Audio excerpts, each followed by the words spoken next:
everybody, welcome into Northern Life. Thanks for being here on this Wednesday. And guess what? We want to wish you all a great start to your Thanksgiving holiday weekend. Woo! It is going to be a fantastic time. We hope you eat a lot of food. We hope you have a good time with family. Shania's in our ear doing the... I can't even do it. I sound more like Chewbacca. Yes. Yeah. Is she doing a turkey? Is Gobble, that what she's gobble. trying to do? Yeah, I think so.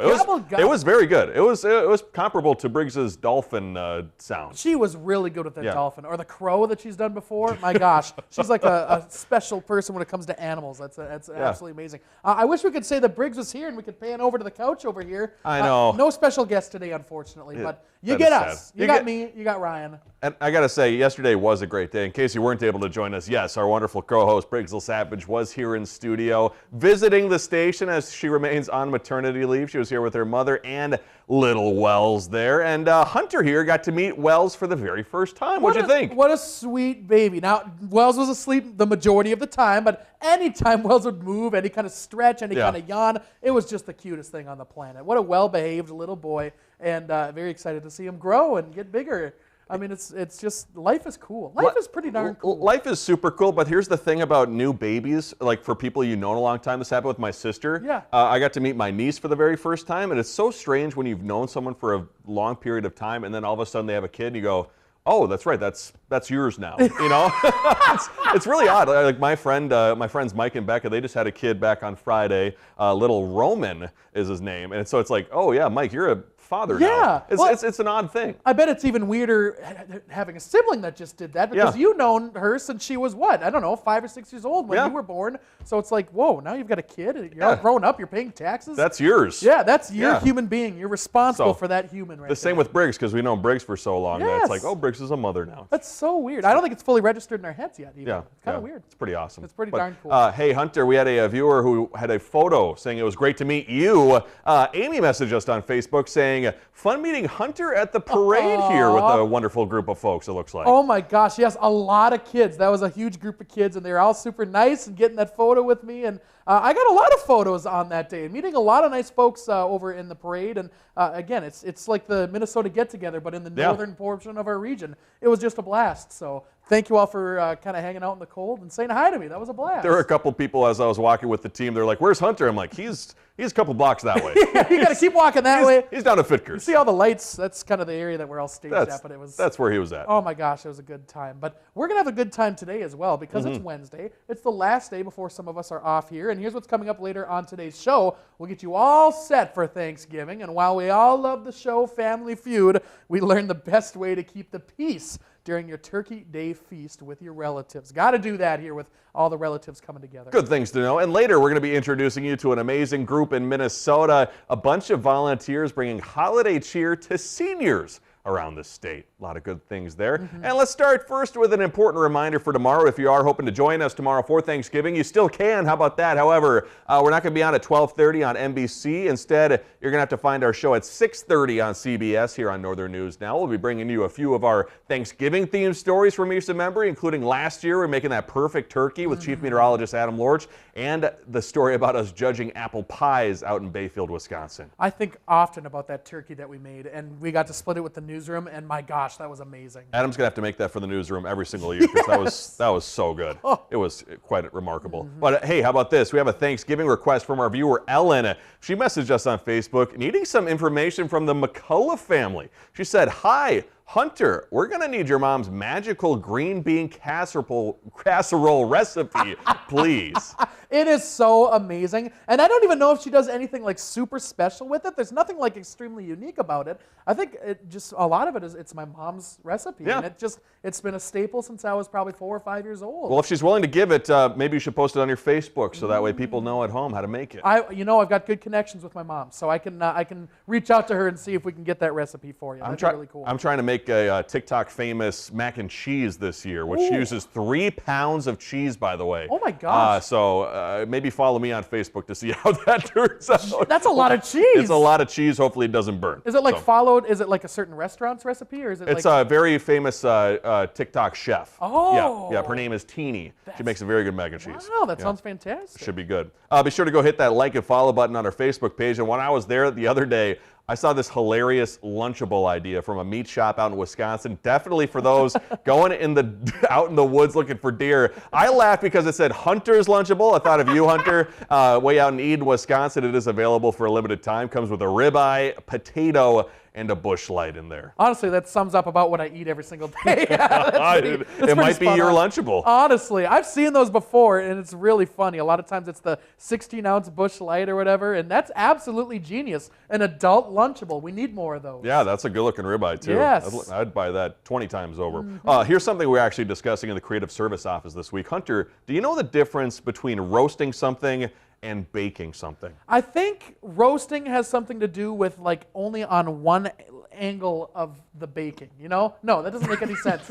I think baking You care to elaborate on that? Baking is in more of like a convectional oven sort of thing. Okay. While roasting is more so one kind of heat source, maybe from above. Sure. That's making it hot. Is that So anything close? according to what Google told me, they both involve an oven. Okay. But roasting is typically above 400 degrees, and baking is 375 and below. I did not know, so it's a temperature thing. I was thinking like roasting was more like poultry and meats, and then baking was more sweets. Oh. But I don't know. That's what Google told me. Well, you're very good at roasting. Thank you. Roasting you. Yeah, there we go. And if you're flying this Thanksgiving quickly, make sure to store that cranberry sauce in your checked baggage. TSA outlining a couple things that are banned from carry-ons. A couple no-nos for carry-ons: gravy, wine, apple cider, canned fruits and veggies, preserves, and maple syrup. So for whatever reason, if you've been in charge of bringing something to your Wisconsin or your TSA gatherings, Wisconsin, Minnesota, Michigan, don't bring those. Yeah, maybe go to the grocery store when you get to your location. That'd be a better idea. That's a smart idea. Hey, coming up, we're excited to enjoy Thanksgiving Day football tomorrow. We'll see you in a little bit.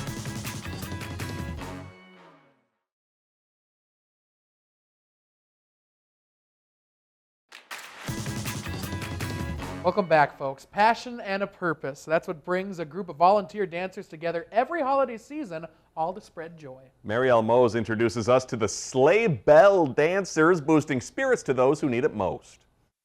Inside this assisted living and memory care home in Otsego. Now, without further ado, I give you all the Sleigh Bell Dancers. A special show to kick off the holidays. These ladies are known as the Sleigh Bell Dancers. They've been performing in senior living homes throughout the Twin Cities for the last 18 years. I thought it was great. The gals danced just beautifully. Shirley Snyder was among the many residents who enjoyed the show. I would have liked to have gone up there, but I just went like this. Tap the feet. Yes. Tap the toes. I got the beat. I just feel joy for them. I just feel like there's something missing during the holidays for them, and we're here to fill that. Lori Goldstein founded this group with one other person, bringing together dancers of all generations. This group spans several decades, with the youngest dancer in her 30s and the oldest over 60. You have to find some outlet to really keep you young and energetic and just keep you going throughout your years. I saw them do a performance last season, and I told my husband that I am going to join that group someday. Trish Halverson is the newest member of the Sleigh Bells. While they're giving the gift of entertainment to others, this team is giving a gift right back to her. It's very special. It's a sisterhood that I never knew that I needed. In Otsego, Marielle Mose, WCCO News.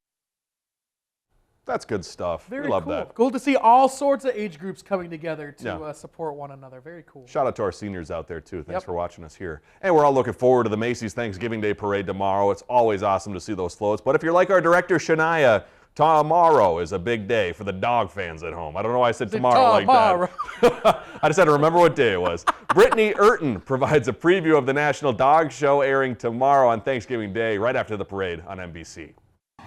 Hey guys, Brittany Urton here, and I am at the Greater Philadelphia Expo Center for the National Dog Show.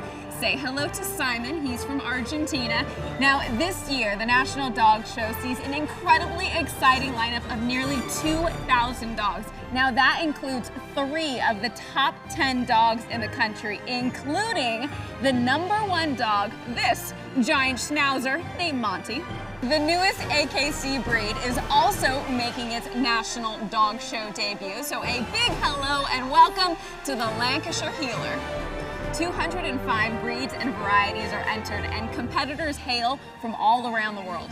And some breeds are showing up in numbers, including 52 golden retrievers who will go head-to-head to find out who will advance in the sporting group competition. There is so much excitement to come, so don't forget to tune in to the National Dog Show on Thanksgiving Day on NBC to find out who gets crowned Best in Show.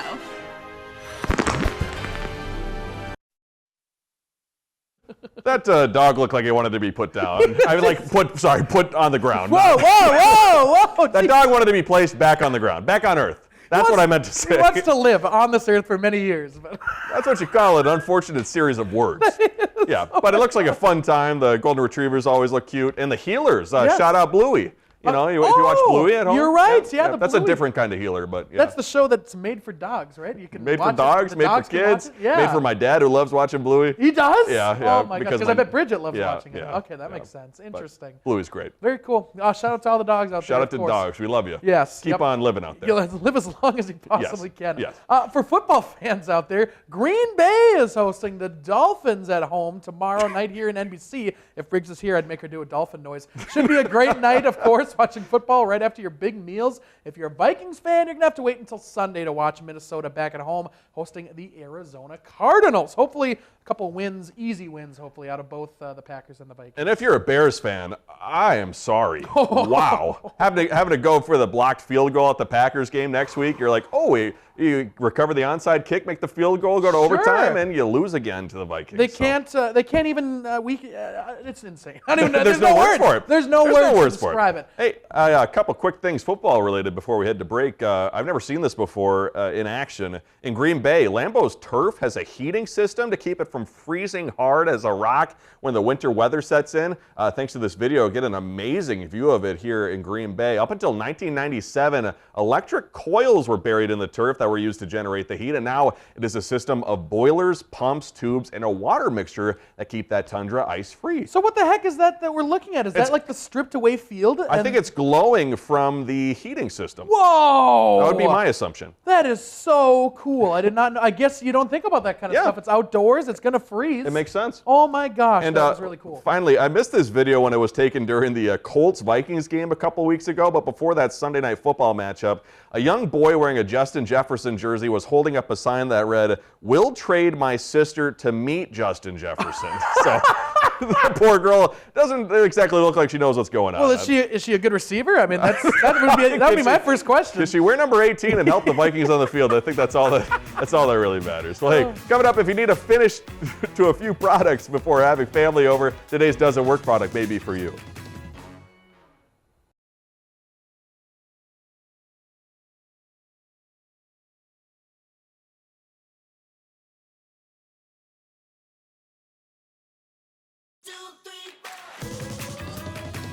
For most of us, repairing a damaged piece of clothing isn't typically a quick and easy process there, Ryan. No. So to help with the makers of a product called Mighty Mend It promise that the adhesive can be the fix-it solution you're looking for without having to use a sewing machine, Ryan. How about that? But does it work? Let's get to Rachel Hackbart. Seamstress Juliana Chari is familiar with fixing and improving pieces of clothing. She's going to help us test out the Mighty Mend It and Mighty Gym It glues. One is for repairs, the other is for adding embellishments like rhinestones. For $24.99, we get our 2 glue bottles and even some gemstones. We don't use glue. Maybe sometimes if I have to stick a stone, yes, I would, but not for sewing, because when we sew glue, the needle could go in and get stuck. The instructions on both bottles tell us to wait 24 hours after application for best results. We're trying the Mighty Gym It first. It's sticking pretty well. We're also applying this patch and lace. Please be careful when you'll use it on fabric.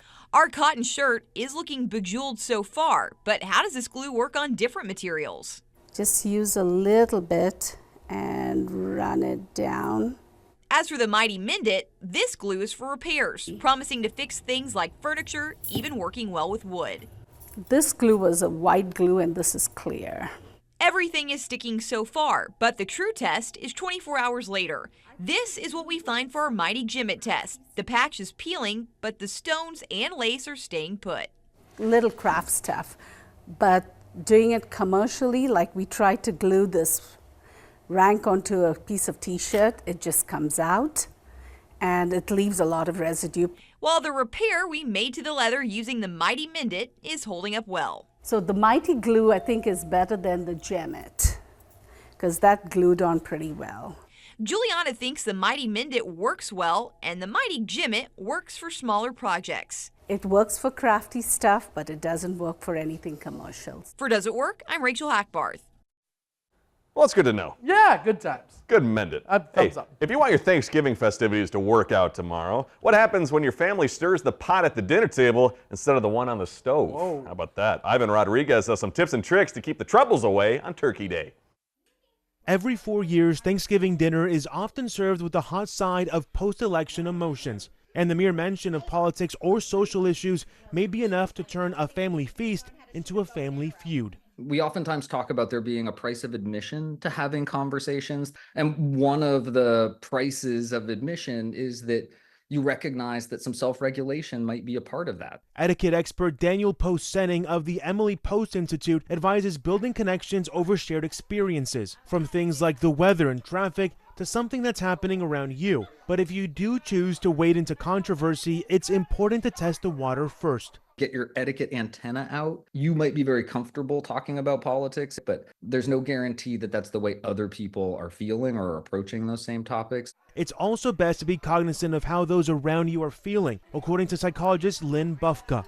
I think it's really incumbent on those who feel that they won to really be as gracious as possible about that and as open as possible to their family members. And to remember that your loved ones are imperfect people who you have long-standing relationships with. They're not all good or all bad. They're just complicated people with different points of view. But if the anxiety of a fraught feast has you angling for an excuse, Senning says it's bad form to back out. Happy Thanksgiving, everybody.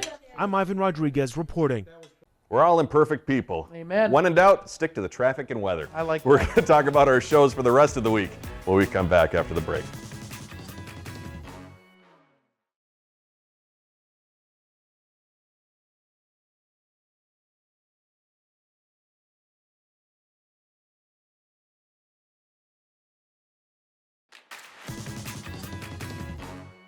Hi there. A reminder again for all our wonderful viewers at home there, we will have a show tomorrow on Thanksgiving. It won't be at 12:30 though, Ryan, but it will be at 6:30 on CBS. Good to know. I know, right? Good times there.